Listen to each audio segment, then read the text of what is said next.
या बातमीपत्राचे प्रायोजक आहेत महालक्ष्मी तथास्तु आणि महालक्ष्मी सुपर बाजार। आता कोणत्याही खरेदीवर मिळवा लाईफ टाइम डिस्काउंट।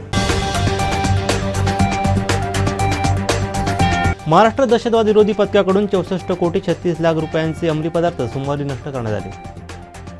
धारावी पुनर्विकास प्रकल्प अदानी समूहाकडे देण्यात आला असून लवकरच पुनर्विकासास सुरुवात होण्याची शक्यता आहे असे असताना धारावीकरांनी मात्र अदानी समूहाच्या माध्यमातून धारावीचा पुनर्विकास करण्यास विरोध केला आहे। सिंधुदुर्ग जिल्हा रहिवासी हितवर्धक संघ पनवेलतर्फे पनवेल रेल्वे स्टेशन ते पनवेल एसटी स्टँडपर्यंत वृक्षारोपण करण्यात आलं। राज्याचे उपमुख्यमंत्री अजित पवार यांनी आजही राष्ट्रवादीचे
थांबत नाही। चव्हाणनगर शांतीनगरमध्ये काल सायंकाळी वाहनांच्या तोडफोडीची घटना घडली। रस्त्यावरती पार्क केलेल्या 3 तर सोसायटीमध्ये पार्क करण्यात